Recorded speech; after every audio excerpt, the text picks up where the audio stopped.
Você já parou para pensar por que a criação de Deus começou no caos? Gênesis 1:2 nos diz que a terra estava sem forma e vazia. Mas será que esse versículo conta a história completa? A maioria das pessoas assume que Deus criou tudo do nada em 6 dias literais. Mas as evidências nas Escrituras sugerem algo diferente, algo que foi esquecido, ou talvez intencionalmente escondido. Nesta jornada, vamos explorar 3 revelações poderosas. Primeiro, vamos descobrir o que as palavras originais em hebraico realmente significam. Depois, vamos examinar por que tantos estudiosos acreditam que houve um reino antes de Adão. E, finalmente, vamos entender como essa verdade transforma tudo o que pensávamos saber sobre o início. E quando entendermos essa primeira camada, a verdadeira história começa. Abra sua Bíblia em Gênesis capítulo 1. Leia os 2 primeiros versículos com atenção. O versículo 1 declara que no princípio Deus criou os céus e a terra. Parece simples, não é? Um ato poderoso de criação divina. Mas então, o versículo 2 nos apresenta uma cena completamente diferente. A terra estava sem forma e vazia. Trevas cobriam a face do abismo. O Espírito de Deus pairava sobre as águas. Algo não se encaixa aqui. Por que Deus criaria algo perfeito apenas para que imediatamente estivesse em estado de caos? A Bíblia nos diz repetidamente que Deus é um Deus de ordem, não de confusão. Então, por que sua primeira criação parece tão desorganizada?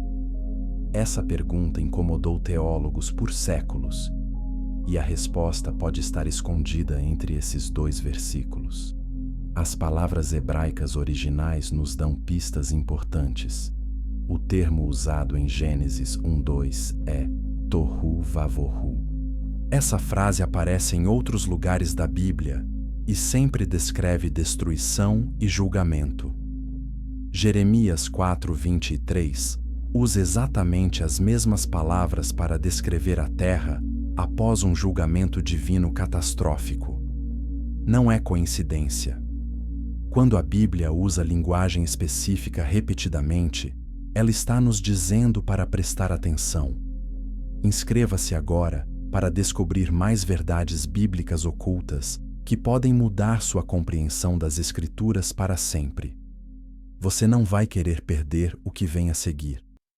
Outra palavra crucial é Hayá. Na maioria das traduções, lemos: a terra estava sem forma. Mas Hayá pode ser traduzido como estava ou tornou-se.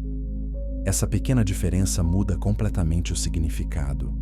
Se a terra tornou-se sem forma, isso sugere que ela existia em um estado diferente antes. Algo aconteceu para transformá-la no caos descrito no versículo 2. Essa não era a condição original da criação de Deus. Agora considere Isaías 45:18. Deus declara explicitamente que Ele não criou a terra para ser um desperdício vazio. Ele a formou para ser habitada. Mas Gênesis 1:2 descreve exatamente o oposto, uma terra vazia e inabitável. Como reconciliamos essa contradição aparente? A única explicação lógica é que algo dramático aconteceu entre Gênesis 1:1 e Gênesis 1:2. Um evento tão catastrófico que transformou uma criação perfeita em ruínas escuras e aquáticas. Os escritores antigos não eram tolos. Eles escolheram cada palavra cuidadosamente. Quando Moisés escreveu Gênesis sob inspiração divina, ele sabia exatamente o que estava comunicando. O caos no versículo 2 não era a intenção original de Deus. Era o resultado de algo terrível que aconteceu antes. E esse algo envolve uma guerra no céu, a queda de anjos e um reino esquecido que governou a terra antes de Adão dar seu primeiro suspiro. Curta este vídeo se você está começando a ver a Bíblia de uma forma completamente nova. Chapter 2. A terra que existiu. Antes. O que existia na Terra antes do Jardim do Éden? Gênesis 1 nos diz que Deus criou os céus e a terra no princípio. Mas quanto tempo passou entre esse princípio e a semana da criação descrita nos versículos seguintes? A maioria das pessoas nunca faz essa pergunta, mas talvez devessem, porque as Escrituras contêm pistas fascinantes sobre uma era anterior, uma época quando seres espirituais governavam este planeta, uma época antes dos humanos existirem. Vamos começar com uma pergunta simples. Quando Deus lançou os fundamentos da Terra, quem estava assistindo? A resposta vem do livro de Jó, um dos textos mais antigos da Bíblia. Jó 38, 4-7, registra Deus perguntando a Jó onde ele estava quando a terra foi fundada. Deus descreve esse momento incrível. As estrelas da manhã cantavam juntas. Todos os filhos de Deus gritavam de alegria. Pense nisso por um momento. Havia testemunhas na criação da terra, e essas testemunhas claramente não eram humanas.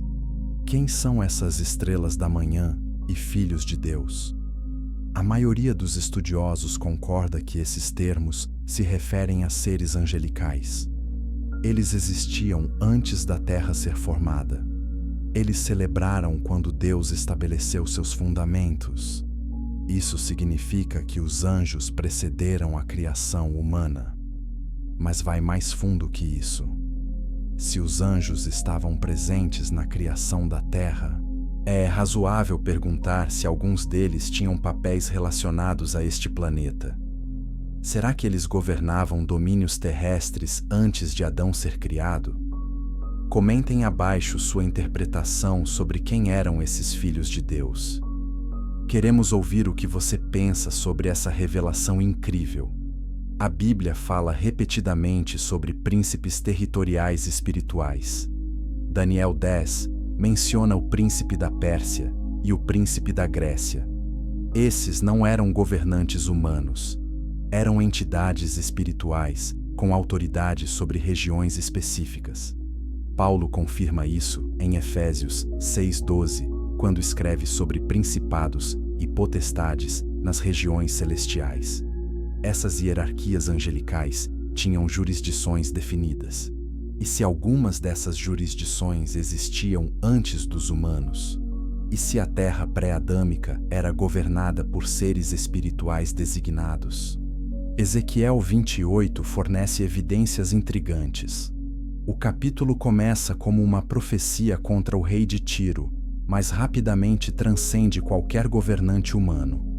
O texto descreve um querubim guardião coberto de pedras preciosas.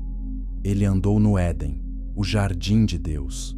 Ele estava no monte sagrado de Deus. Ele era perfeito em seus caminhos desde o dia em que foi criado, até que a iniquidade foi encontrada nele. Esse claramente não é um rei humano comum. É uma descrição de Lúcifer antes de sua queda. Mas aqui está o detalhe crucial. O Éden mencionado em Ezequiel 28 pode não ser o mesmo jardim onde Adão e Eva viveram. Observe que as pedras preciosas que cobrem esse ser são diferentes das encontradas no jardim do Éden de Gênesis. Ezequiel pode estar descrevendo um Éden celestial, um reino espiritual que existiu antes da criação humana. Lúcifer governou lá. Ele tinha autoridade e beleza incomparáveis. Ele era o querubim guardião ungido, mas seu orgulho o levou à rebelião. Compartilhe este vídeo com outros cristãos que precisam conhecer essa perspectiva transformadora sobre a criação. A verdade precisa ser espalhada. Isaías 14 complementa esse quadro. O capítulo descreve a queda do Estrela da Manhã, filho da Alva. Novamente, o texto começa com um governante terreno, mas eleva-se a alturas que nenhum humano poderia alcançar. Esse ser disse em seu coração que subiria ao céu, exaltaria seu trono acima das estrelas de Deus e se tornaria semelhante ao Altíssimo. Esse é Lúcifer, o mais glorioso dos seres criados, decidindo que merecia adoração igual a Deus. Sua rebelião não foi apenas desobediência pessoal. Foi uma tentativa de golpe cósmico e teve consequências devastadoras para toda a criação. Apocalipse 12 nos dá o relato mais claro dessa guerra celestial. Um grande dragão vermelho, identificado como aquela antiga serpente chamada Diabo e Satanás, guerreou no céu. Sua cauda arrastou 1/3 das estrelas do céu e as lançou à terra. Miguel e seus anjos lutaram contra o dragão e seus anjos. O dragão foi derrotado e lançado à terra. 1/3 dos anjos celestiais escolheu seguir Lúcifer em sua rebelião. Pense na magnitude disso. Bilhões de seres angelicais escolhendo trair seu Criador. E quando foram derrotados, para onde foram lançados? Para a terra. Agora conecte os pontos. Se essa guerra cósmica aconteceu antes da criação de Adão, e os anjos caídos foram lançados à terra, o que aconteceu com a terra nesse processo? Ela se tornou um campo de batalha. A ela sofreu os efeitos colaterais de um conflito espiritual massivo. A ordem foi transformada em caos. A luz foi engolida pela escuridão. As águas cobriram tudo. E essa é exatamente a condição que encontramos em Gênesis 1:2. A terra não foi criada dessa maneira. Ela se tornou dessa maneira por causa da guerra que aconteceu ali. Chapter 3. A queda de Lúcifer e a guerra cósmica. Por que o ser mais belo da criação escolheu se rebelar contra Deus? Lúcifer tinha tudo. Ele era o querubim ungido, coberto de glória, posicionado no próprio trono de Deus. Ezequiel 28:13 lista 9 pedras preciosas que o adornavam: sardônica, topázio, diamante, berilo, ônix, jaspe, safira, esmeralda e carbúnculo. Seu brilho deve ter sido incomparável. Ele liderava a adoração celestial. Sua música enchia os céus. A nenhum outro ser criado se comparava a ele em beleza e autoridade. Então, o que deu errado? A resposta está em uma palavra: orgulho. Ezequiel 28:17 nos diz que seu coração se encheu de orgulho por causa de sua beleza. Sua sabedoria foi corrompida por causa de seu esplendor. Lúcifer olhou para si mesmo em vez de olhar para Deus. Ele começou a acreditar que sua glória era própria, não derivada. Ele esqueceu que era uma criatura, não o Criador. E nesse momento de arrogância fatal, ele tomou a decisão que abalaria toda a criação. Ele escolheu competir com Deus em vez de adorá-lo. Curta se você está percebendo como o orgulho é perigoso, até mesmo para os seres mais poderosos. Essa lição é crucial para todos nós. Isaías 14:13-14 registra as 5 declarações "eu farei" de Lúcifer. Ele disse: subirei aos céus, exaltarei meu trono acima das estrelas de Deus, sentarei no monte da congregação, subirei acima das alturas das nuvens, serei semelhante ao Altíssimo. 5 declarações de autoexaltação, 5 rejeições da autoridade divina, 5 passos em direção à condenação eterna. Lúcifer não estava satisfeito sendo o maior dos servos. Ele queria ser Deus, e essa ambição impossível o destruiu. Mas Lúcifer não se rebelou sozinho. Apocalipse 12:4 nos diz que sua cauda arrastou 1/3 das estrelas do céu. Na linguagem apocalíptica, estrelas frequentemente representam anjos. 1/3 de todas as hostes angelicais seguiu Lúcifer em sua rebelião. Pense na persuasão necessária para convencer tantos seres santos a trair Deus. Lúcifer deve ter argumentado que Deus era injusto, que mereciam mais autonomia, que a adoração deveria ser ganha, não exigida. Seja qual for seu argumento, funcionou com inúmeros anjos, e juntos, eles lançaram uma guerra contra o trono do céu. O relato em Apocalipse 12 7-9, é breve mas poderoso. Houve guerra no céu. Miguel e seus anjos lutaram contra o dragão. O dragão e seus anjos lutaram de volta. Mas eles não prevaleceram. Não havia mais lugar para eles no céu. O grande dragão foi lançado para fora, aquela antiga serpente chamada Diabo e Satanás, que engana o mundo inteiro. Ele foi lançado à terra, e seus anjos foram lançados com ele. A batalha foi decisiva. O lado de Deus venceu completamente, e os rebeldes foram expulsos do céu para sempre. Inscreva-se agora, porque o que vem a seguir vai mudar completamente como você entende Gênesis, capítulo 1. A próxima revelação é chocante. Mas aqui está a pergunta crucial. Quando essa guerra aconteceu? A maioria dos cristãos assume que foi depois de Adão e Eva pecarem, mas as evidências sugerem algo diferente. Lembre-se de Jó 38:7, onde os filhos de Deus celebravam a fundação da terra. Se alguns anjos já haviam caído naquele momento, eles não estariam celebrando. Eles estariam em rebelião. Então, a guerra deve ter acontecido depois da criação inicial da terra, mas antes da semana da criação descrita em Gênesis 1:3 em diante. Deve ter acontecido no intervalo entre Gênesis 1:1 e Gênesis 1:2. Considere também o estado de Satanás quando ele aparece no Jardim do Éden, em Gênesis 3. Ele já é completamente mau. Ele já é o enganador. Ele já está em oposição a Deus. Sua queda claramente aconteceu antes dessa cena. Ele não estava tentando Eva como um anjo curioso. Ele estava atacando a nova criação de Deus porque sua antiga criação havia sido julgada e destruída. Ele queria corromper o que Deus estava reconstruindo. E, tragicamente, ele teve sucesso, pelo menos temporariamente. A guerra deixou a terra em ruínas. O versículo "a terra estava sem forma e vazia" não descreve a intenção original de Deus. Descreve o resultado da batalha cósmica.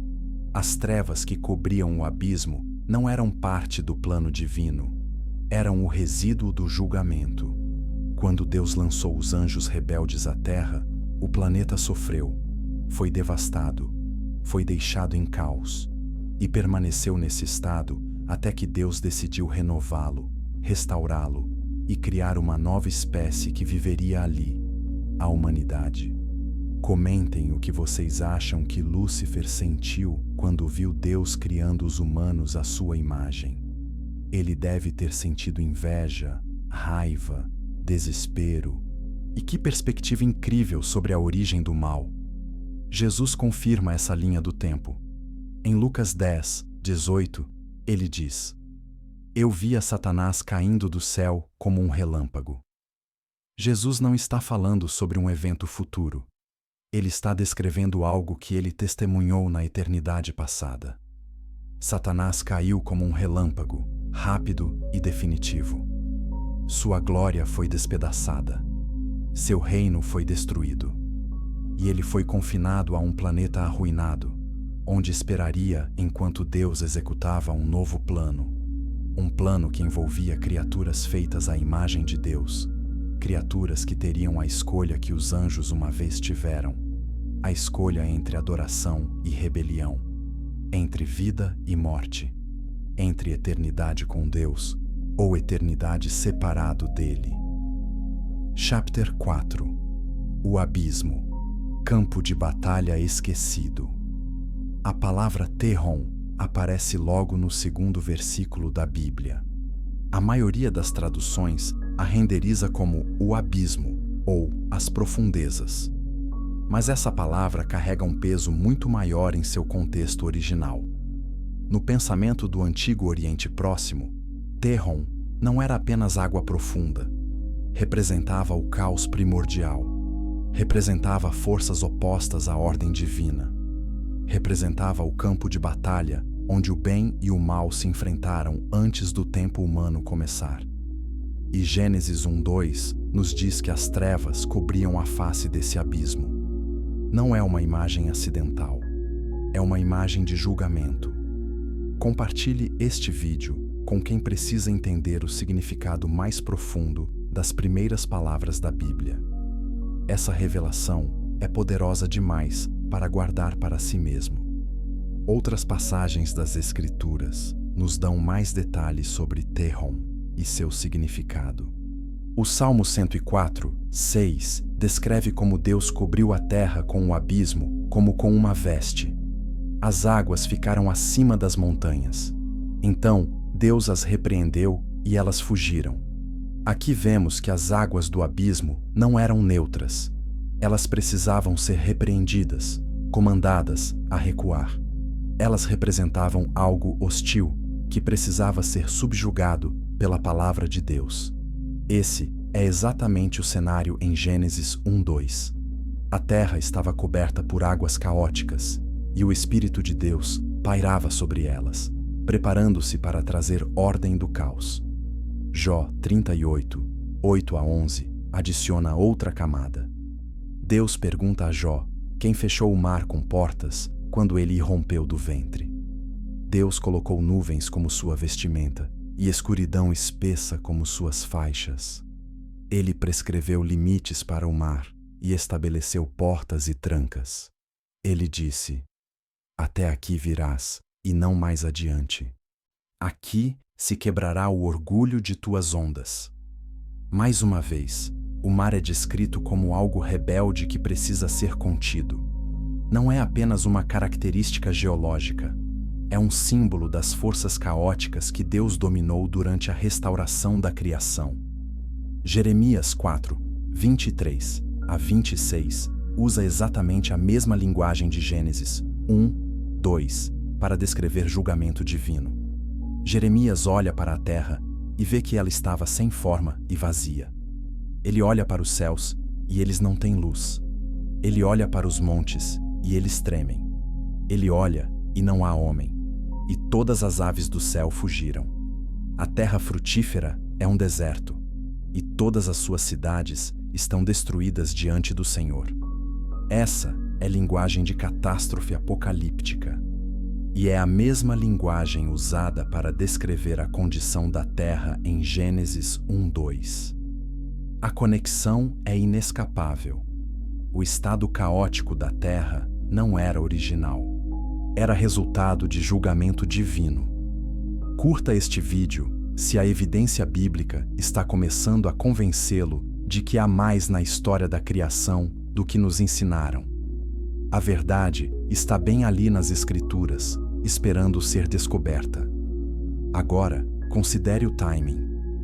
Quando Deus julgou a terra a ponto de reduzi-la a tohu vavohu, não foi durante o dilúvio de Noé, porque Gênesis deixa claro que a terra continuou existindo após o dilúvio. Não foi durante nenhum julgamento humano registrado, porque nenhum deles destruiu toda a terra.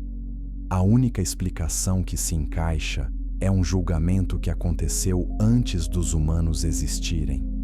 Um julgamento contra os anjos rebeldes e o reino que eles corromperam. A terra tornou-se seu campo de batalha, e quando a batalha terminou, a terra estava em ruínas.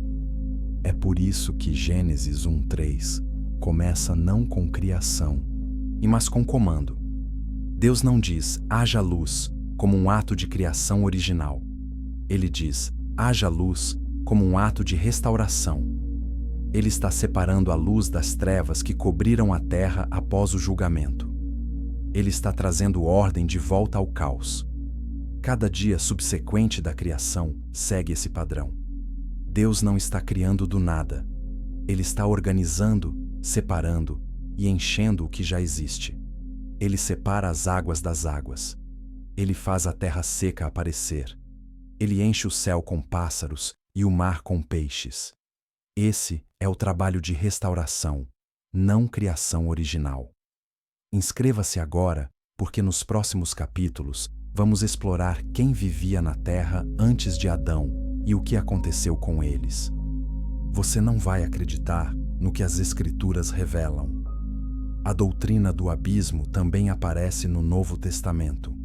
Lucas 8:31 registra demônios implorando a Jesus para não enviá-los ao abismo. Apocalipse 9, 1-2 descreve uma estrela caída do céu, recebendo a chave do poço do abismo. Quando ele abre o poço, fumaça sobe como a fumaça de uma grande fornalha. Apocalipse 20, 1-3 mostra um anjo descendo do céu com a chave do abismo e uma grande cadeia, e ele prende Satanás por 1000 anos. O abismo não é metafórico. É um lugar real, um domínio espiritual, conectado ao julgamento e confinamento. E em Gênesis 1:2, a face desse abismo estava coberta por trevas, aguardando a intervenção de Deus para trazer luz novamente.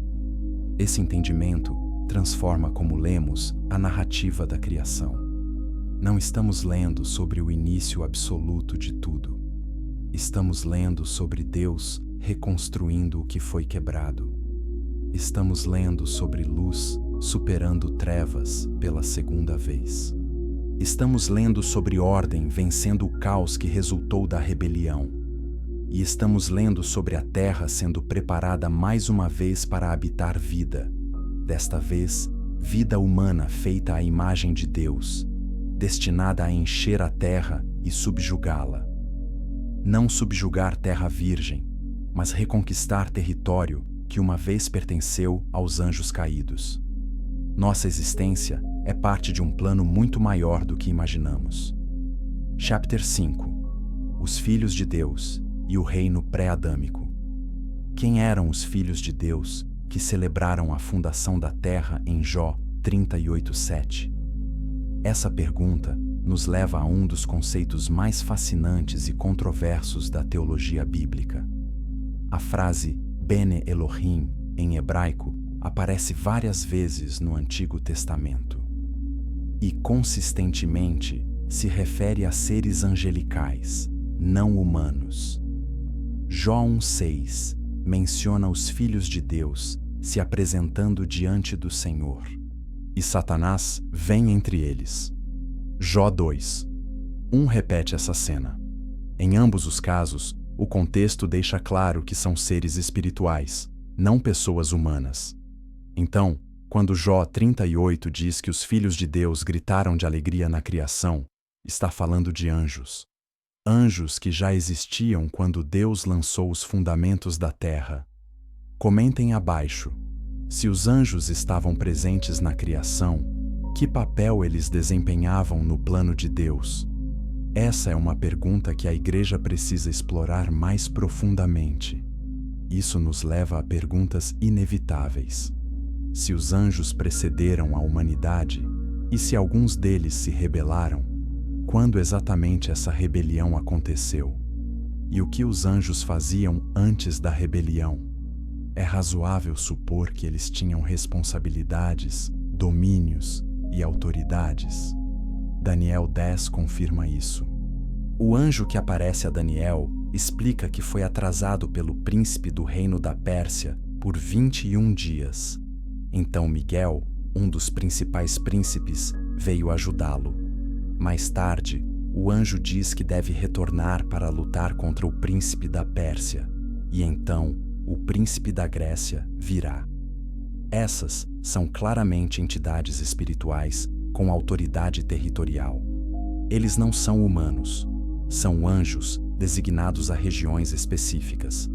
Se anjos tinham jurisdições territoriais no tempo de Daniel, é lógico que tais atribuições existiam antes também.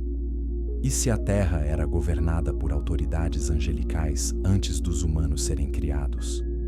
Efésios 6:12 confirma que nossa luta não é contra carne e sangue, mas contra principados, potestades, governantes das trevas deste mundo e hostes espirituais da maldade nas regiões celestiais. Essa hierarquia espiritual estruturada não surgiu do nada. Ela existiu desde a criação angelical, e partes dela foram corrompidas quando Lúcifer se rebelou. Ezequiel 28 descreve Lúcifer andando no Éden, o jardim de Deus. Mas não era o Éden de Adão. As pedras preciosas listadas são diferentes. O contexto é diferente. É um Éden celestial ou pré-adâmico, onde Lúcifer serviu como querubim guardião. Ele tinha autoridade ali. Ele tinha um domínio. E quando ele caiu, esse domínio foi destruído. A terra, que talvez tenha sido seu território designado, foi julgada junto com ele. Isso explicaria por que Satanás tem tanta hostilidade específica em relação à terra e à humanidade. Não somos apenas criações de Deus que ele odeia em geral. Somos os novos moradores do território que uma vez foi dele. Compartilhe este vídeo com outros cristãos que precisam dessa perspectiva sobre guerra espiritual. Isso muda tudo sobre como oramos e resistimos ao inimigo. O Salmo 82 oferece uma janela intrigante para o conselho divino. Deus se levanta na Assembleia Divina. Ele julga no meio dos deuses. Ele pergunta quanto tempo eles julgarão injustamente e mostrarão parcialidade aos ímpios. Ele os chama de deuses e filhos do Altíssimo, mas declara que morrerão como homens. Esse salmo descreve Deus julgando seres espirituais que receberam autoridade, mas a abusaram. Eles governaram injustamente e agora enfrentam julgamento divino. Essa pode ser uma referência ao julgamento dos anjos caídos que governaram a terra pré-adâmica. Eles foram designados como administradores, mas se tornaram tiranos. Então, Deus os julgou e criou uma nova ordem. Deuteronômio 32, 8 adiciona outro detalhe fascinante. Quando o Altíssimo dividiu as nações, quando ele separou os filhos de Adão, ele fixou os limites dos povos de acordo com o número dos filhos de Deus. A Septuaginta e os manuscritos do Mar Morto confirmam essa leitura. As nações foram distribuídas entre seres espirituais, mas Israel foi mantida como herança pessoal do Senhor. As outras nações foram entregues a anjos, enquanto Deus reteve Israel para si mesmo. Isso mostra que a atribuição territorial de autoridades angelicais era prática oficial no plano de Deus. E se essas atribuições existiam pós-Babel, certamente existiam em alguma forma antes de Adão também. Curta se essas conexões bíblicas estão iluminando seu entendimento da dimensão espiritual que opera ao nosso redor. Essa não é teoria da conspiração. É teologia bíblica. A Judas 6 fornece confirmação crucial. Ele escreve sobre anjos que não mantiveram seu domínio próprio, mas abandonaram sua própria morada. Deus os manteve em cadeias eternas, sob trevas, para o julgamento do grande dia. Esses anjos tinham um domínio próprio, uma morada designada. Eles a deixaram e foram punidos por isso. Quando eles deixaram? O texto não especifica, mas a implicação é que foi antes dos tempos humanos. Eles abandonaram suas posições e se juntaram à rebelião de Lúcifer. E agora aguardam julgamento final. 2 Pedro 2,4 ecoa isso. Deus não poupou os anjos que pecaram, mas os lançou ao inferno e os entregou a cadeias de escuridão para serem reservados para o julgamento. Novamente, vemos anjos que pecaram antes da humanidade, anjos que agora estão presos esperando julgamento. Esses não são demônios que vagam pela terra. São os principais líderes da rebelião, os comandantes do exército de Lúcifer, os governantes do reino pré-adâmico que foi destruído.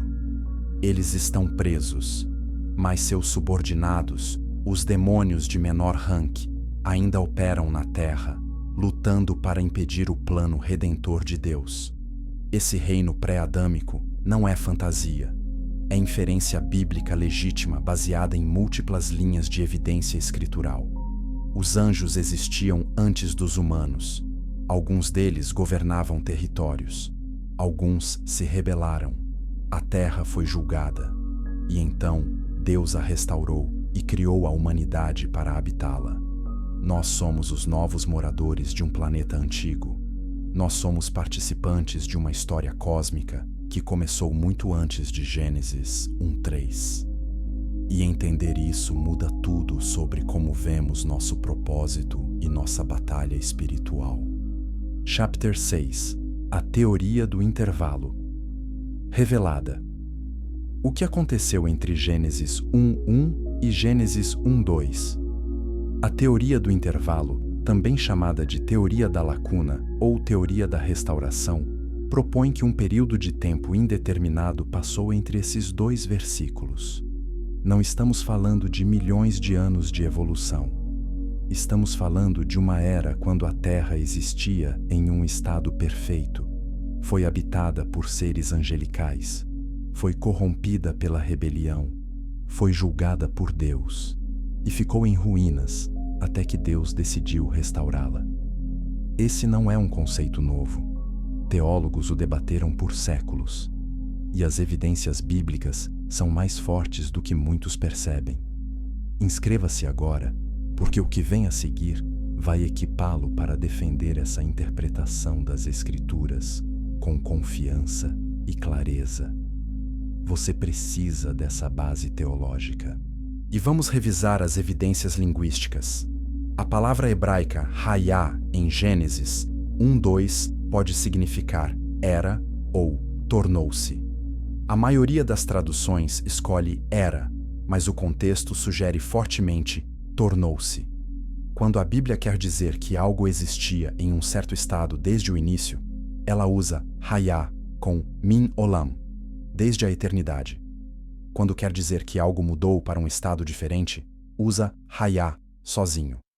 Gênesis 1:2 usa hayá sozinho. A terra tornou-se sem forma e vazia. Ela não foi criada dessa maneira. Gênesis 19:26 fornece um paralelo útil. A esposa de Ló tornou-se uma estátua de sal. Ela não era estátua de sal antes. Ela mudou de um estado para outro. Da mesma forma, a terra mudou de um estado ordenado para um estado caótico. Algo causou essa transformação. E a única explicação que se encaixa com o resto das Escrituras é o julgamento divino após a rebelião angelical. A terra foi o campo de batalha. E quando a batalha terminou, estava devastada. Comentem se vocês acham que as traduções modernas da Bíblia deveriam reconsiderar como traduzem Gênesis 1:2. Essa pequena escolha de palavra tem enormes implicações teológicas. Agora considere Isaías 45:18 novamente. Pois assim diz o Senhor que criou os céus, o Deus que formou a terra e a fez. Ele a estabeleceu, não a criou vazia, mas a formou para ser habitada. A palavra hebraica para vazia aqui é tohu, a mesma palavra usada em Gênesis 1:2. Deus explicitamente diz que não criou a terra tohu, mas Gênesis 1:2 diz que a terra era tohu. Como reconciliamos isso? A única resposta é que Deus não criou a terra em estado de caos. Ela se tornou caótica depois. Isaías está descrevendo a intenção original de Deus. Gênesis 1:2 está descrevendo a condição após o julgamento. A estrutura dos 6 dias da criação também faz mais sentido como restauração. No dia 1, Deus separa a luz das trevas. Ele não cria luz do nada. Ele a separa das trevas que cobriram a terra. No dia 2, ele separa as águas das águas. Ele não cria água. Ele organiza a água que já cobria o planeta. No dia 3, ele faz a terra seca aparecer. Ele não cria terra. Ele a revela removendo as águas. Cada dia é um ato de organização e separação, não criação original. Deus está revertendo o caos. Ele está restaurando a ordem. Ele está preparando o planeta para uma nova era de habitação. Curta este vídeo se você está vendo Gênesis 1 de uma forma completamente nova. Essa perspectiva é libertadora e teologicamente sólida. A teoria do intervalo também resolve questões científicas que incomodam muitos cristãos. Se houve uma era pré-adâmica, Então, os registros geológicos de uma terra antiga não contradizem necessariamente as Escrituras. Eles podem ser evidências do mundo que existiu antes do julgamento. Isso não valida a evolução. Os 6 dias da criação ainda são literais para a presente ordem, mas permite que a Terra em si seja muito mais antiga do que 6.000 anos, acomodando dados geológicos sem comprometer a literalidade bíblica. Essa é uma solução elegante que respeita tanto as Escrituras quanto a observação científica. A principal objeção à teoria do intervalo é que ela supostamente não é necessária. Críticos argumentam que Gênesis 1:2 simplesmente descreve a condição inicial da criação, não um estado pós-julgamento. Mas essa objeção ignora a linguagem consistente da Bíblia. Tohu Vavohu nunca descreve condições originais. Sempre descreve julgamento e destruição. As trevas cobrindo o abismo não é imagem de criação pacífica. É imagem de caos e desolação. E o Espírito de Deus pairando sobre as águas sugere preparação para a ação, não descrição estática. Compartilhe este vídeo para que outros cristãos possam descobrir essa interpretação robusta das Escrituras. A verdade bíblica precisa ser conhecida e defendida. Outra objeção é que a teoria do intervalo adiciona à Bíblia algo que não está explicitamente declarado. Mas toda interpretação teológica faz inferências baseadas em evidências bíblicas. A Trindade não é explicitamente declarada em uma frase, mas é claramente ensinada através das Escrituras. Da mesma forma, a era pré-adâmica não é explicitamente descrita em detalhes, mas é fortemente implicada por múltiplas passagens. Jó 38:7 implica. Ezequiel 28 implica. Isaías 14 implica. Apocalipse 12 implica. Quando juntamos todas essas peças, o quadro da teoria do intervalo emerge naturalmente. A teoria do intervalo também enriquece nossa compreensão da redenção. Se a terra foi julgada e restaurada uma vez, isso prefigura o julgamento e restauração finais descritos em Apocalipse. 2 Pedro 3, 5-7 fala de 3 mundos. O mundo que pereceu no dilúvio, o mundo presente reservado para fogo, e os novos céus e nova terra que virão. Mas há um 4º mundo implícito, o mundo pré-adâmico, que foi julgado antes do dilúvio. Esse padrão de julgamento e renovação é tema central das Escrituras. E reconhecer a primeira renovação nos ajuda a entender as renovações subsequentes. Chapter 7. Jó, o livro mais antigo e seus segredos. Por que o livro de Jó contém conhecimento que Moisés não tinha quando escreveu o Gênesis? Estudiosos há muito reconhecem que Jó é provavelmente o livro mais antigo da Bíblia. Ele foi escrito antes de Moisés receber a lei no Sinai. Ele foi escrito antes do Êxodo.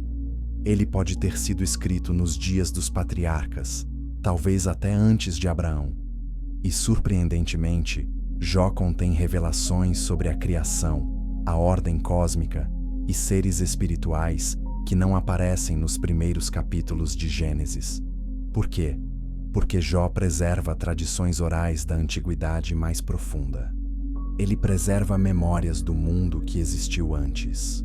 Inscreva-se agora porque vamos mergulhar nos capítulos mais misteriosos de Jó e revelar o que eles nos dizem sobre a era esquecida. Isso vai mudar como você lê toda a Bíblia. Jó 38 é um dos capítulos mais majestosos das Escrituras. Deus responde a Jó do redemoinho, fazendo pergunta após pergunta que expõe a ignorância humana diante do conhecimento divino. Onde você estava quando lancei os fundamentos da terra? Deus pergunta. Diga-me, se você tem entendimento. Quem determinou suas medidas? Quem estendeu a linha sobre ela? Sobre o que foram firmadas suas bases? Ou quem colocou sua pedra angular? quando as estrelas da manhã cantavam juntas e todos os filhos de Deus gritavam de alegria. Observe cuidadosamente o que Deus está dizendo. Quando ele lançou os fundamentos da terra, havia testemunhas. As estrelas da manhã cantaram. Os filhos de Deus gritaram de alegria. Isso não é linguagem metafórica. É descrição literal de um evento que Jó não poderia ter testemunhado, mas que Deus lembra com clareza. Os seres angelicais celebraram a criação da terra. Eles estavam lá. Eles viram. E sua alegria encheu os céus. Esse versículo sozinho prova que os anjos precederam a humanidade e estavam envolvidos com a terra desde seu início. Comentem qual parte do livro de Jó mais impressiona vocês. Esse livro é um tesouro de revelação cósmica que poucos cristãos realmente exploram. Jó 1:6 e 2. Descrevem cenas no conselho celestial. Os filhos de Deus vêm se apresentar diante do Senhor, e Satanás vem entre eles. Deus pergunta a Satanás de onde ele vem, e Satanás responde que estava percorrendo a terra e passeando por ela. Essas cenas revelam várias verdades importantes. Primeiro, existe um conselho celestial, onde seres espirituais se apresentam diante de Deus. Segundo, Satanás ainda tinha acesso a esse conselho naquele momento, embora fosse claramente um adversário. Terceiro, Satanás tinha liberdade de movimento na terra. Ele a percorria como alguém que conhece bem seu território. Quarto, Deus permitia essa atividade satânica dentro de limites estritos. Essa dinâmica faz mais sentido se entendemos que a terra foi uma vez território de Satanás. Ele não é um invasor aleatório. Ele é um ex-governante tentando reconquistar o que perdeu. E Deus o permite operar dentro de restrições rígidas, para propósitos que envolvem testar e refinar seus servos humanos. Jó estava inconsciente do conflito cósmico que seu sofrimento representava.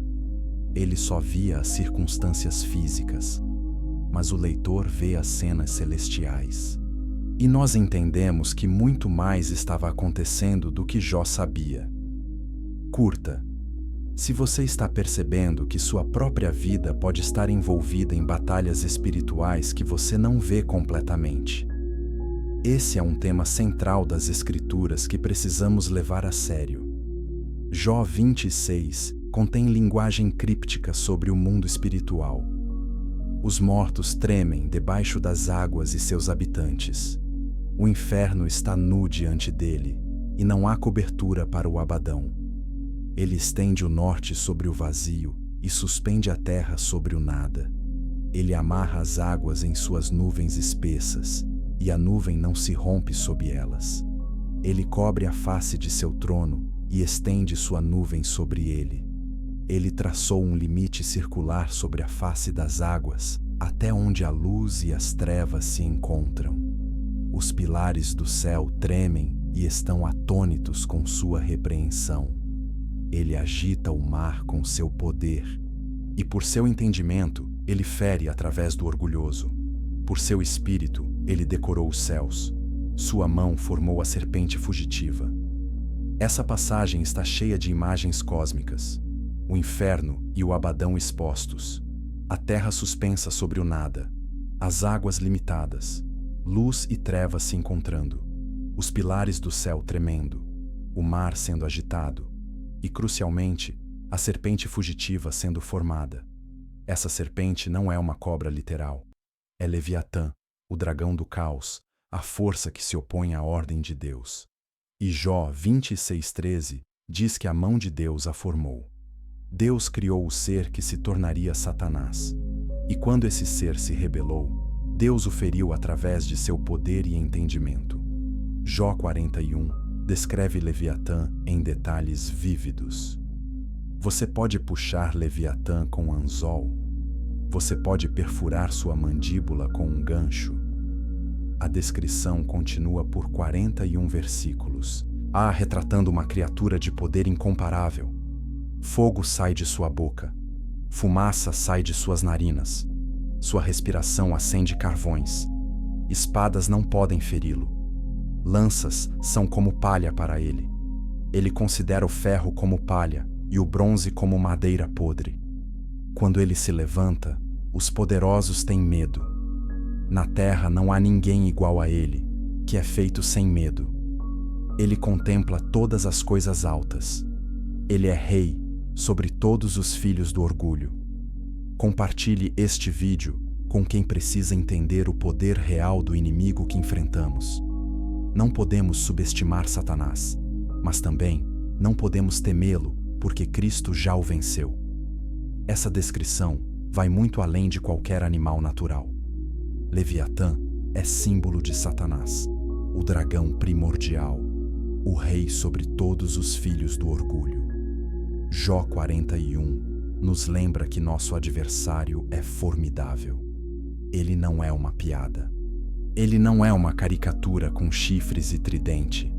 Ele é uma força poderosa que, sem a proteção de Deus, nos destruiria instantaneamente. Mas a boa notícia é que Deus é incomparavelmente mais poderoso.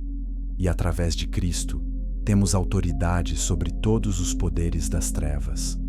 Jó preserva essas revelações porque foi escrito quando as memórias da era pré-adâmica ainda estavam vivas em tradições orais. Quando Moisés escreveu Gênesis séculos depois, ele focou na história humana e na redenção. Mas Jó, escrito mais cedo e ambientado em um contexto não israelita, preservou fragmentos do conhecimento cósmico. É por isso que Jó contém mais sobre anjos, demônios, Leviatã, Behemote e o Conselho Celestial do que o Pentateuco. Não é contradição, é complementação. Jó nos dá janelas para realidades que Gênesis apenas sugere. Chapter 8. Os Nefilins e a prova da interferência angelical. Gênesis 6, 1 a 4, contém uma das passagens mais intrigantes e controversas de toda a Bíblia. Quando os homens começaram a se multiplicar sobre a face da terra e lhes nasceram filhas, os filhos de Deus viram que as filhas dos homens eram belas e tomaram para si mulheres de todas as que escolheram. Então o Senhor disse: Meu espírito não contenderá com o homem para sempre, pois ele é carne, mas seus dias serão 120 anos. Havia nefilins na terra naqueles dias, e também depois, quando os filhos de Deus se uniram às filhas dos homens, e elas lhes deram filhos. Esses eram os valentes de outrora, homens de renome. Quem eram esses filhos de Deus? A mesma frase hebraica, Bene Elohim, que vimos em Jó. E como estabelecemos, ela consistentemente se refere a seres angelicais. Mas aqui em Gênesis 6, esses filhos de Deus fazem algo chocante. Eles tomam mulheres humanas como esposas. E o resultado são os Nefilins, uma raça híbrida de gigantes conhecida por sua força e maldade. Esse evento é tão significativo que provoca uma declaração de julgamento divino. O dilúvio está chegando. Inscreva-se agora, porque o que vamos revelar sobre os Nefilins vai conectar a era pré-adâmica com a história humana de maneira que você nunca imaginou. As peças estão se juntando. Muitos teólogos modernos tentam evitar a interpretação angelical de Gênesis 6. Eles sugerem que filhos de Deus significa descendentes de Sete, a linhagem piedosa, enquanto filhas dos homens significa descendentes de Caim, a linhagem ímpia. Mas essa interpretação tem problemas sérios. Primeiro, a frase Bene Elohim nunca significa humanos em nenhum outro lugar do Antigo Testamento.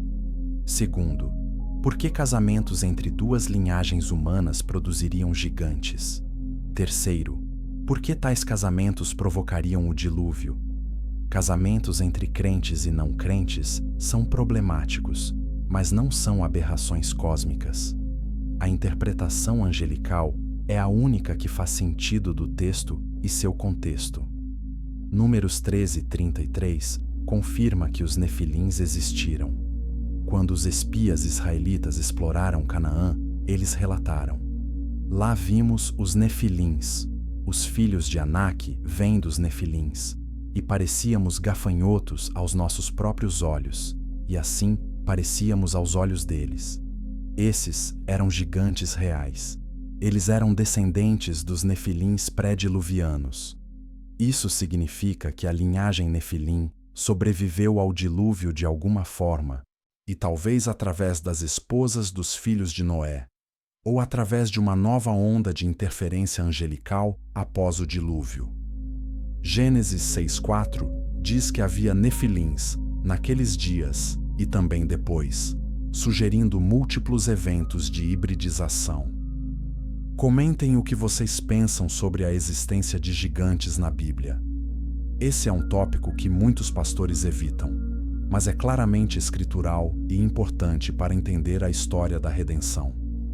Deuteronômio 2 e 3 mencionam várias tribos de gigantes: os Emins, os Anzumins, os Refaíns e Og, rei de Bazã, cujo leito de ferro tinha 4 metros de comprimento.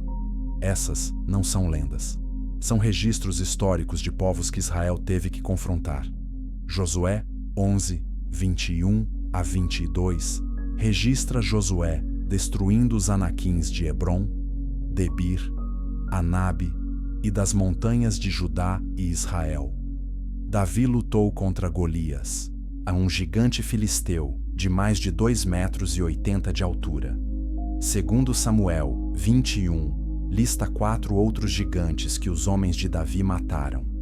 A evidência bíblica para gigantes pós-diluvianos é abundante e irrefutável.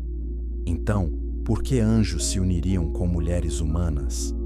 A resposta envolve corrupção genética. Satanás sabia da promessa em Gênesis 3,15 de que a semente da mulher esmagaria sua cabeça. Ele tentou corromper a linhagem humana para que o Messias prometido não pudesse nascer.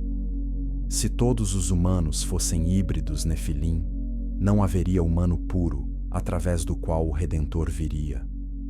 Era uma tentativa de golpe genético destinado a frustrar o plano de salvação de Deus. Mas Deus preservou Noé e sua família, que eram geneticamente puros, e através deles preservou a raça humana. Curta este vídeo se você está vendo a profundidade da guerra entre Deus e Satanás. Não é apenas batalha espiritual abstrata, é conflito real com consequências físicas e genéticas. Judas 6 a 7 fornece confirmação crucial dessa interpretação. E aos anjos que não guardaram seu próprio domínio, mas abandonaram sua própria morada, ele os tem mantido em cadeias eternas, sob trevas, para o julgamento do grande dia, assim como Sodoma e Gomorra e as cidades ao redor, da mesma maneira, entregando-se à imoralidade sexual e indo após carne estranha, são postas como exemplo, sofrendo a punição do fogo eterno. Observe a conexão direta. Anjos abandonaram seu domínio próprio. Eles se entregaram à imoralidade sexual e foram atrás de carne estranha. Grego, sarcos, héteras, carne de tipo diferente. Isso é exatamente o que Gênesis 6 descreve. E o julgamento para esses anjos é prisão especial em cadeias eternas até o julgamento final. 2 Pedro 2, 4 a 5 ecoa isso. Pois se Deus não poupou os anjos que pecaram, mas os lançou ao inferno e os entregou a cadeias de escuridão, para serem reservados para o julgamento. E não poupou o mundo antigo, mas preservou Noé, um pregador da justiça, com 7 outros, quando trouxe o dilúvio sobre o mundo dos ímpios. A sequência é clara. Anjos pecaram, foram aprisionados. Então, o dilúvio foi enviado. O pecado angelical e o dilúvio estão conectados. O dilúvio não foi apenas julgamento da maldade humana. Foi julgamento da corrupção nefilim e purificação genética da raça humana. Compartilhe este vídeo para que outros entendam a verdadeira natureza da guerra espiritual e por que o dilúvio de Noé foi absolutamente necessário. A história bíblica é muito mais dramática do que a maioria das pessoas percebe. O livro apócrifo de Enoque, embora não canônico, preserva tradições antigas sobre esses eventos. Enoque, 6-7, nomeia 20 líderes dos anjos caídos que desceram ao Monte Hermon e juraram se unir a mulheres humanas. Enoque, 15:8-12, descreve os espíritos dos nefilins mortos, tornando-se demônios que afligem a humanidade.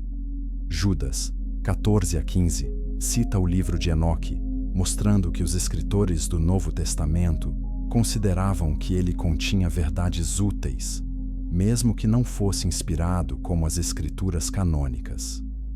As tradições preservadas em Enoque se alinham com o que Gênesis 6, Judas e 2 Pedro ensinam.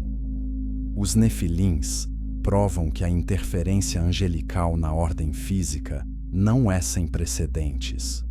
Se anjos caídos cruzaram a fronteira espiritual física em Gênesis 6, aí é completamente plausível que anjos, caídos e fiéis, tivessem presença física na era pré-adâmica. Se eles podiam gerar descendência híbrida depois de Adão, podiam habitar formas corporais antes de Adão. O evento Nefilim não é anomalia isolada. É parte de um padrão maior de interação angelical com o mundo material, um padrão que remonta à era esquecida antes de Gênesis 1:3. Chapter 9. Por que a Bíblia escondeu essa história? Se a era pré-adâmica é real, por que a Bíblia não a descreve explicitamente? Por que Deus não dedicou capítulos inteiros a explicar o que aconteceu antes de Adão? Essas são perguntas legítimas que merecem respostas cuidadosas. A verdade é que a Bíblia é primariamente um livro sobre redenção humana, não história cósmica abrangente. Seu propósito é nos dizer quem Deus é, quem somos, o que deu errado e como Deus está consertando. Detalhes sobre reinos angelicais pré-humanos, embora fascinantes, não são necessários para a salvação. Então, Deus escolheu focar na história que precisamos para conhecê-lo e sermos reconciliados com Ele. Inscreva-se agora, porque vamos explorar o que a Bíblia revela sobre conhecimento espiritual e por que algumas portas devem permanecer fechadas até estarmos prontos para abri-las. Isso vai transformar como você lê as Escrituras. Deuteronômio 29. 29 estabelece um princípio importante. As coisas secretas pertencem ao Senhor nosso Deus, mas as coisas reveladas pertencem a nós e aos nossos filhos para sempre, para que possamos seguir todas as palavras desta lei. Deus distingue entre conhecimento secreto e conhecimento revelado. Algumas verdades Ele mantém ocultas, outras Ele revela. E o conhecimento revelado é dado com um propósito: obediência. Não recebemos revelação apenas para satisfazer curiosidade. Recebemos para transformar nosso comportamento e relacionamento com Deus. O conhecimento da era pré-adâmica se encaixa nessa categoria. Deus deu pistas suficientes nas Escrituras para aqueles que buscam diligentemente. Mas Ele não forneceu um relato histórico detalhado, porque não seria útil para a nossa jornada de fé. Saber os detalhes exatos de quando Lúcifer caiu, ou como era a sociedade angelical pré-adâmica, não nos torna mais santos.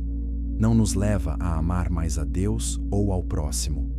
Então, Deus sabiamente focou a revelação bíblica onde ela mais importa, na história da redenção humana.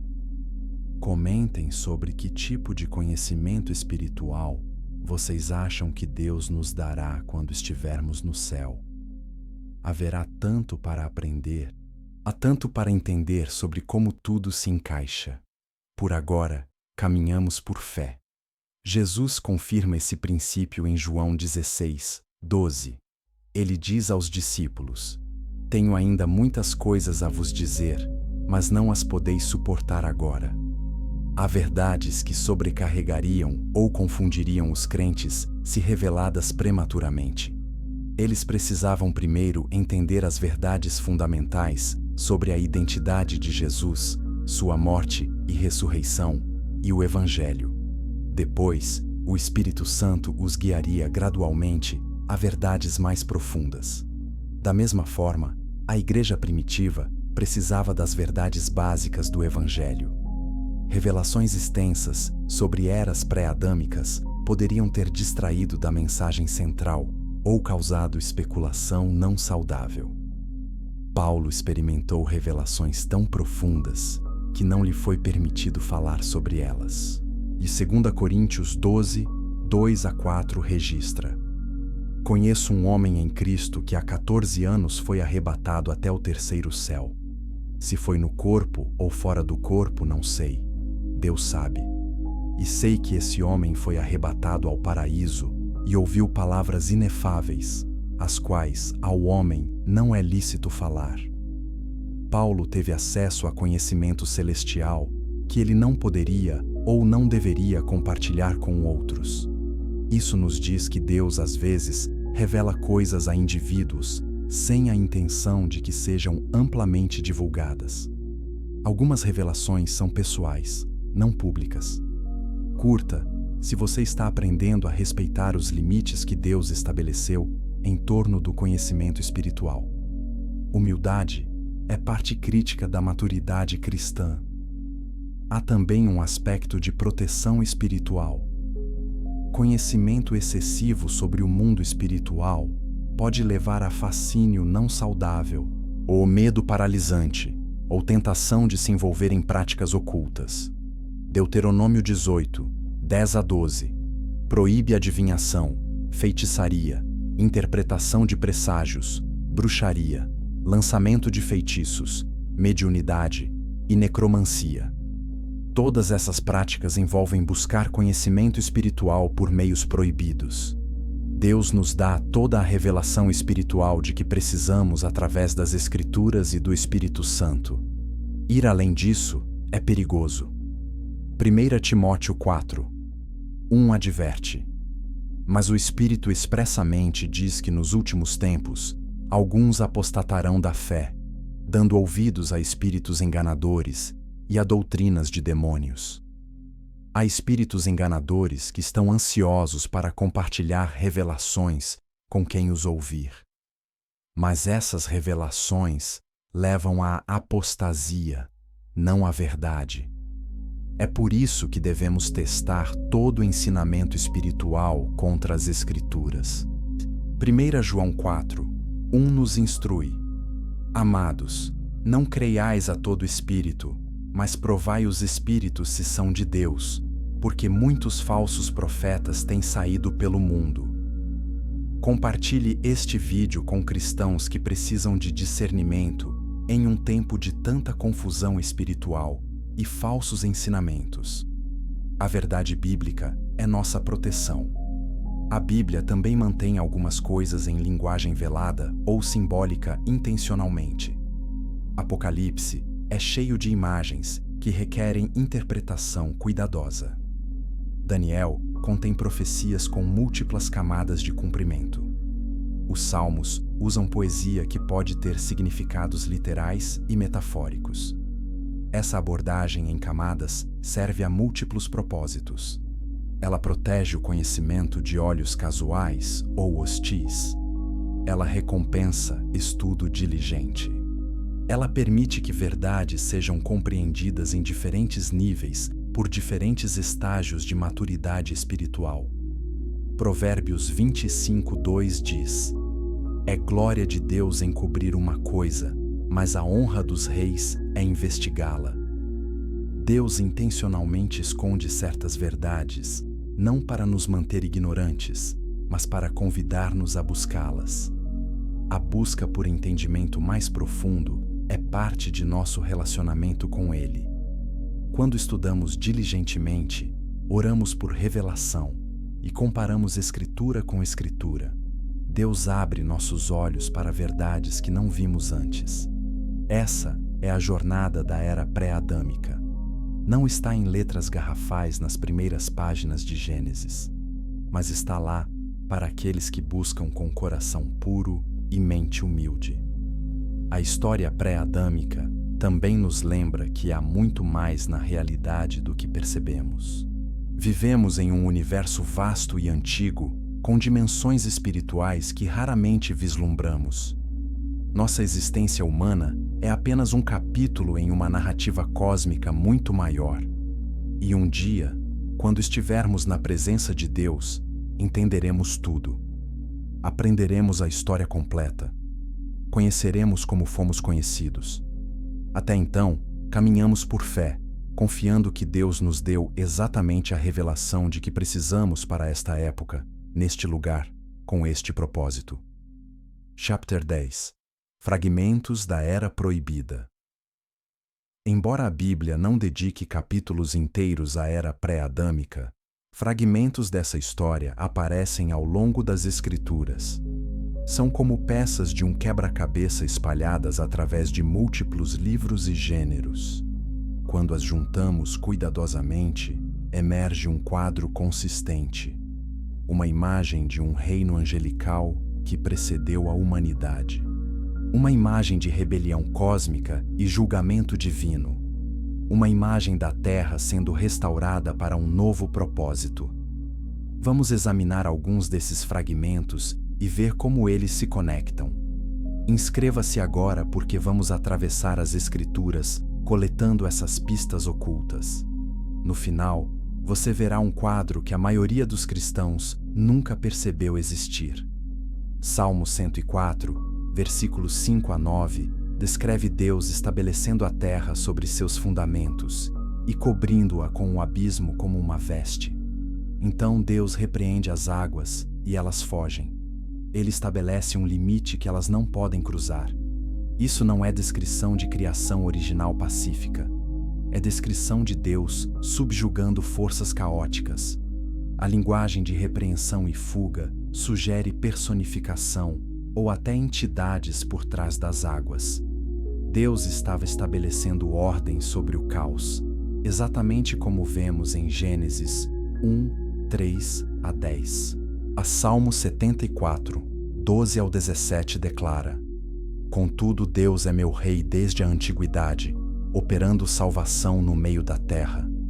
Tu dividiste o mar pela tua força. Tu quebraste as cabeças dos dragões nas águas. Tu esmagaste as cabeças de Leviatã. Tu o deste como alimento aos habitantes do deserto. Tu abriste fontes e ribeiros. Tu secaste rios caudalosos. O dia é teu, a noite também é tua. Tu estabeleceste a luz e o sol. Tu fixaste todos os limites da terra. Tu fizeste o verão e o inverno. Aqui, a obra criativa de Deus é descrita em termos de batalha contra dragões e Leviatã. Criação e conquista são entrelaçadas. Deus estabeleceu ordem derrotando forças caóticas. Comentem quais salmos vocês acham que contêm mais pistas sobre a era pré-adâmica. Há tantos fragmentos escondidos na poesia das Escrituras, esperando serem descobertos. E Salmo 82 apresenta o conselho divino, onde Deus julga entre os deuses. Deus se levanta na Assembleia Divina. Ele julga no meio dos deuses. Até quando julgareis injustamente e mostrareis parcialidade aos ímpios? Eu disse: Vós sois deuses, e todos vós filhos do Altíssimo. Todavia morrereis como homens, e caireis como qualquer dos príncipes. Esses deuses não são divindades rivais. São seres espirituais que receberam autoridade, mas a abusaram.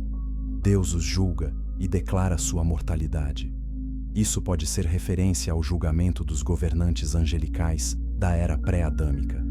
Isaías 24, 21 a 23 profetiza julgamento futuro, mas usa linguagem que ecoa julgamentos passados. Naquele dia, o Senhor castigará o exército do alto nas alturas, e os reis da terra sobre a terra. Eles serão ajuntados como prisioneiros numa masmorra e serão encerrados num cárcere.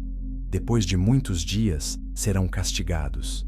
Então a lua se confundirá e o sol se envergonhará, quando o Senhor dos Exércitos reinar no Monte Sião e em Jerusalém. O exército do alto são autoridades espirituais. Seu julgamento aconteceu antes e acontecerá novamente. O padrão de julgamento celestial e terrestre está entrelaçado através da história. Ezequiel 28, 11 a 19, contém a lamentação mais detalhada sobre a queda de Lúcifer. Filho do homem, levanta uma lamentação sobre o rei de Tiro e dize-lhe: assim diz o Senhor Deus, tu eras o selo da perfeição, cheio de sabedoria e formosura. Estiveste no Éden, jardim de Deus. Toda pedra preciosa era a tua cobertura. Eras querubim ungido para proteger, e te estabeleci. No monte santo de Deus estiveste. No meio das pedras de fogo andaste. Perfeito eras nos teus caminhos desde o dia em que foste criado, até que se achou iniquidade em ti. Essa não é descrição de rei humano.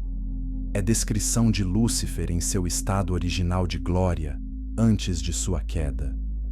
Curta se essas passagens estão abrindo seus olhos para dimensões da Bíblia que você nunca notou antes. As Escrituras são mais ricas do que imaginamos. Isaías 14, 12 ao 15, complementa Ezequiel 28.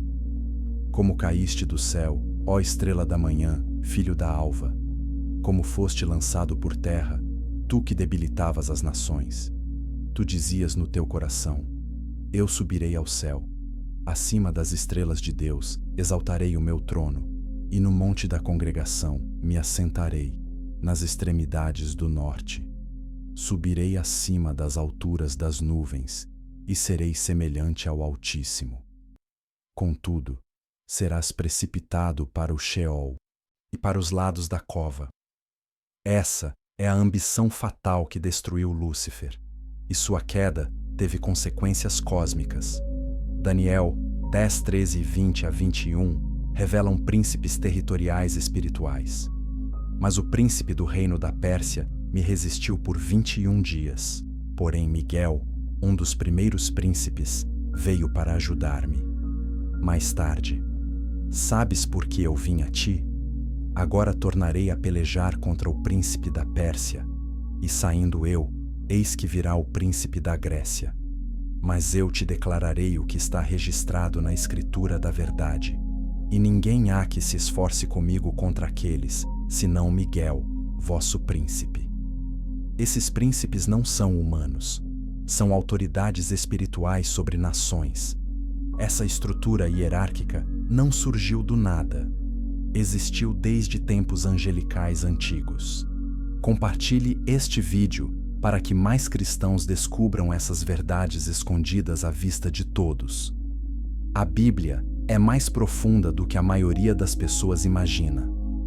Efésios 6,12 confirma: porque a nossa luta não é contra carne e sangue, mas contra os principados, contra as potestades, contra os dominadores deste mundo tenebroso, contra as forças espirituais do mal nas regiões celestiais. Essa hierarquia de principados, potestades e dominadores é estrutura organizada. Satanás governa um reino, não uma turba desorganizada.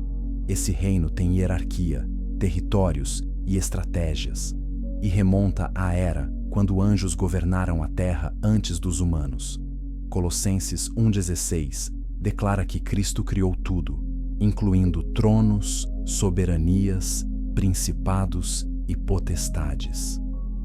Essas categorias angelicais existem desde a criação. Algumas permaneceram fiéis, outras se rebelaram, e as rebeldes agora formam o reino das trevas que Paulo descreve. Nossa batalha espiritual é contra resquícios do reino pré-adâmico corrompido que ainda resiste ao governo de Cristo. Mas Cristo já venceu. Colossenses 2,15 diz que ele despojou os principados e as potestades e os expôs publicamente, triunfando sobre eles na cruz. Apocalipse 12 fornece a narrativa mais clara da guerra celestial. Houve guerra no céu. Miguel e seus anjos guerrearam contra o dragão. O dragão e seus anjos também guerrearam, mas não prevaleceram. Nem mais se achou lugar para eles no céu. Foi expulso o grande dragão, a antiga serpente, que se chama Diabo e Satanás, que engana todo o mundo. Foi atirado para a terra, e com ele os seus anjos.